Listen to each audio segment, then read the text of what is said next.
Most of us, especially in Cyril's economy, we're just overwhelmed. We just want to know how we can get out of our current situation. Forget the wealth, the easy equities, the shares, the stocks. I just want to survive, y'all. How do I get to be in a place of stability before I can actually start building the pillars of wealth? Y'all, get me back down to earth, girl. I just want to have a safe landing and know, Uguti, I can be in a position where I can breathe when it comes to my finances.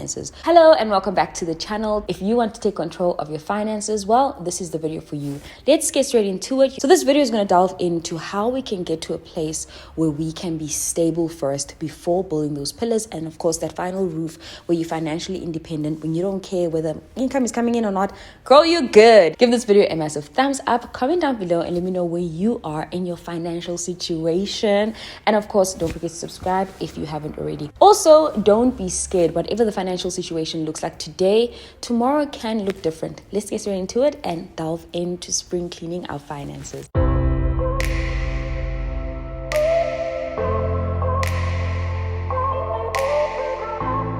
Hey there, it's Yolz channel. The first step to spring cleaning anything is clearing the clutter. Have a look at your whole situation. One thing that can bring a lot of stress, and we know it from our own households, whether it's from the time you grew up, your background, or again, somebody that you know, debt can bring a lot of stress. Now, this might not be your situation today. It's not even mine today, but at some point it certainly was. We need to actually see the full picture first. Clearing the clutter means looking at every corner of your home and saying, oh my goodness, what is actually happening?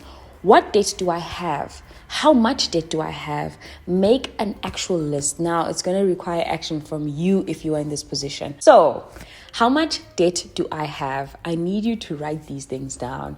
We're no longer in the, this one and this one. Oh, and also, guys, don't forget. No, write every single one. Have a look at your bank statement and look at who you owe. But more importantly, know what your highest interest rate is that you're paying from all your debts. Know what the lowest interest rate is. Know what the largest balance is that you are owing today. And of course, the lowest. This is going to make it easy for you to know what to do and which debt to clear first. There are two main methods to clear debt. There's a method called the avalanche method, and I'm going to put the definition right here, as well as the snowball method. I do have a video that explains fully what this means. I will link the video over here, so definitely have a look, and it will be in the description box as well. But basically, the avalanche method looks at paying off the debt that's got the highest interest rate first. If you've got credit card debt, right, that's probably your highest. At the moment, we're looking at up to 24 or 25% interest rate. I've just had a call with my banker and it's insane. Look at your list and look at the highest interest rate. If you want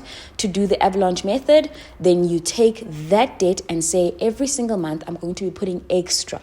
Doesn't mean that I'm not paying any other debt, but I'm going to be putting extra towards paying this debt off this year or the next 3 months. In fact, if that's the lowest balance, it's going to take you much quicker to pay that off if you tackle it head on.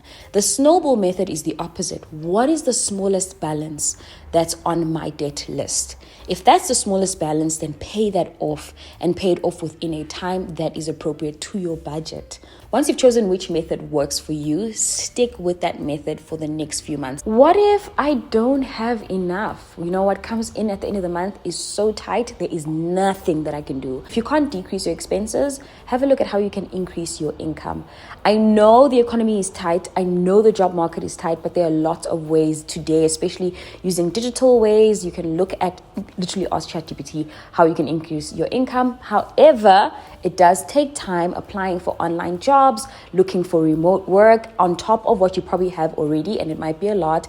The best thing you can do with your current situation is to look at the expenses that are tiny and seemingly insignificant. So that's your TV subscriptions, that's your eating out bill. How many times do you Uber Eats food at home? Takeaway. Try eating more indoors than outdoors, and try control the amount of brunches we attend if that is you right now.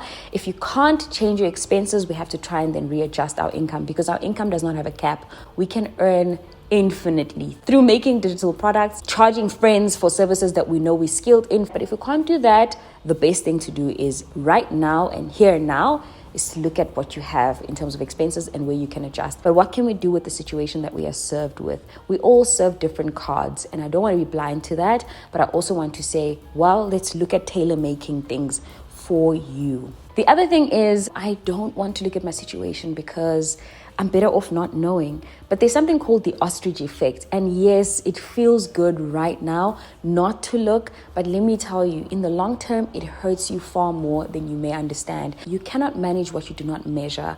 Now, I'm very big on this. If you don't know what's going on in your life, how are we going to ever have control on the things that you don't even know you've completely lost control on? So it is very important to look at the situation, no matter how bad it is. It's a win already that you actually had a look at it and then decide how we change it going forward. If nothing changes, nothing changes. Now that you understand your debt situation, let's start creating stability. After clearing the clutter, we have to actually budget. I know, I hate budgeting myself. But guess what? I do it every single month. We have to reset the system. We actually have to do something about it. And the reason why we need a budget is so that we put things in order. Structure. They say kids thrive in routine, but I actually think adults too. You have to create some level of structure for yourself, some system for yourself, so that we avoid drowning in debt and that we create stability for ourselves. What is in front of us? How much do I actually make a month? And when it comes to budgeting, it's easy for us to budget for the ideal situation. Oh, this is what I want this month. This is my income. These are my expenses. Let's actually budget for your actual life. We've seen the dirt. We've seen the clutter. And it may not actually be as messy as we think. Sometimes we actually make it out to be worse in our minds because we've avoided the situation for so long. But now that we've seen it, let's write things down. And we base our, not like the bank actually, we base our budget on our net income. Qualify for based on your gross. Can I actually have my real income? What's my real net situation at the end of the month? The money that lands in your account. How much is going to specific expenses? Your transportation costs, your living expenses. These are usually what takes up most of our budget anyway for everybody. Your living expenses, your transport costs, and of course your food. Now, once you've written that down, what are the 9 essentials that you spend on every single month? The ones that you look at and the ones that you don't. In fact, with your income portion, if you're making extra income, put it in there. It's not extra fun money just because, it's unaccounted for. No. We account for every single cent because, again, we want to build a clear and solid foundation for ourselves. Ideally, you want 50% of your income to actually go towards your living expenses, your main expenses, your fixed expenses. You want 20% of that income to actually go towards your savings and 30% of your income to go towards your wants. But this is an ideal situation. It's not a realistic situation for most of us just because we're living in a world where money comes in and money has got places to go. So we want to be as realistic as possible. You don't even have to focus on saving if you are drowning currently in debt. I would actually say, as your big sister, this does not constitute as financial advice, but rather as your big sis, I would rather say focus on clearing your debt first because we cannot pour out from an empty cup. If you can save a little bit, yes, but don't go aggressive on both. It's almost impossible to clear debt here, especially if it's high interest rate debt, and save aggressively as well. It's unrealistic. While we do want to be in a situation where we have things like emergency funds and things like that, which I'll mention later, we want to be as realistic as possible. Otherwise, this will be rendered futile if we actually want to start 2 projects all at the same time. You're going to be bleeding money, and at the end of the month, you're going to achieve absolutely nothing because at some point, you're going to be trying to pay off this debt and save, and then you're like, oh, also my expenditure and this and that, and something comes up and I can't actually... Let's not overwhelm one another. Let's actually put a realistic budget in place. You've got 3 months, you've got 6 months, you've got 12 months to clear this debt. That is our focus this year. Is it helpful to still have savings? Yes, when I can. And I'll speak on that later. But for now, we want to have some breathing room. We just want to have some control. And if I can control my debt situation, this is why I'm setting this budget. I just want to be stable. Now that we've written our budget, we can finally look at the wastage with the actual numbers. where is my money going? I didn't realize I was wasting it on cosmetics or on unnecessary spending. I didn't notice that a night out can cost me 1,000 rand and I have at least one night out every single week. You know what I mean? Now we are saying, because our lifestyle is not actually matching our goals. You know, sometimes we have this goal. We say, oh, because I make so much money, because I'm a high earner, I'm expected to actually have money at the end of the month. No, you might be a high earner and have no savings. You might be a high earner and actually be a high spender, which is why you might find yourself in situations where financially you can't even look. But now that we are looking, let's find the gaps, look at the wastage and how we can actually be efficient with our spending, okay? And again, where we can increase our income, let's do that. But let's first start off with what we actually have, what we actually get every single month. Just like we do with our insurance, every single year, sometimes twice a year, you call your insurer and you say, hey, can I renegotiate my rate this year? Have a look at how you can renegotiate with your creditors. Can we have a relook at my interest rate? I've been really good and consistent with my payments over the past 3 months, over the past 6 months.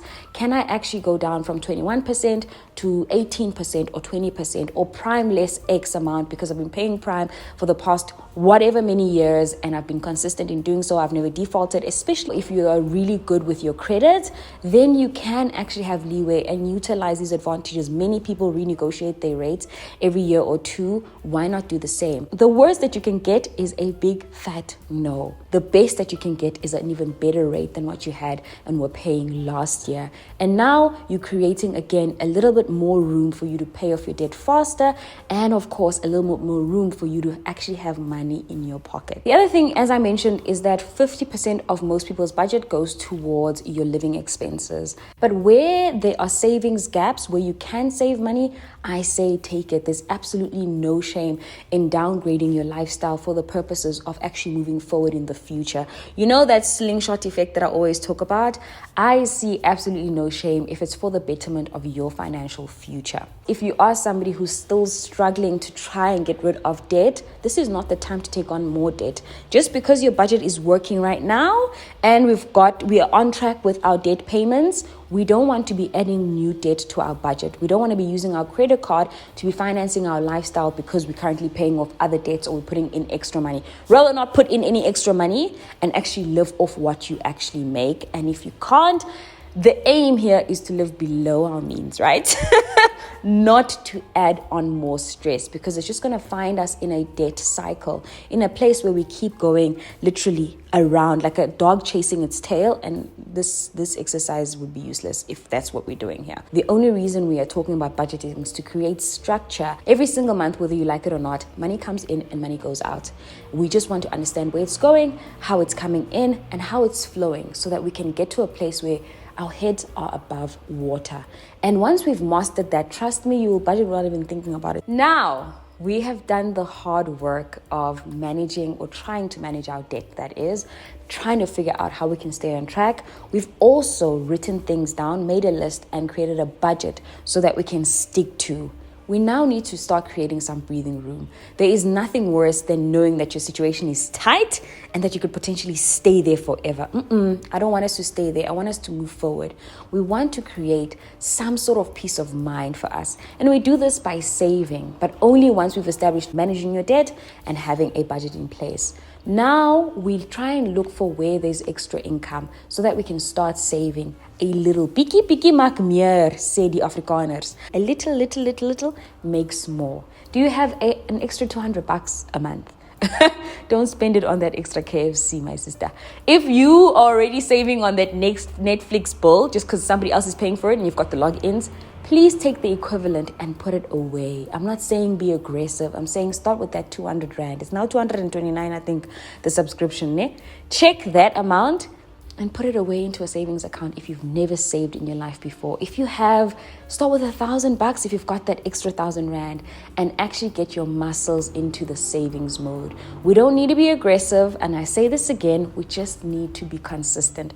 On months where you can't reach that 1,000 Rand goal, please start with $200 or put the 500 Rand, 557 Rand 60, whatever is left, right? And then we want to get to a point where we start the end of the month with this. When our income hits our bank account, you either want to automate your savings or get to a point where you're doing it yourself as the first thing. There's nothing better than paying yourself, because let's be real, what your boss pays you covers your bill. Who's paying you for what you're doing? This is for your future self. So you put that away. Also, many of us who work 9 to 5 know that once a year we get a 13th check or we get that bonus.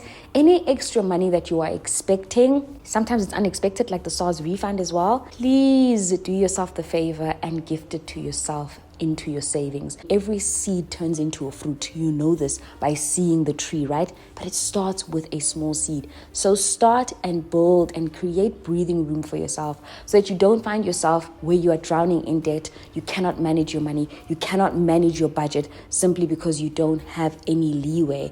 And life also happens.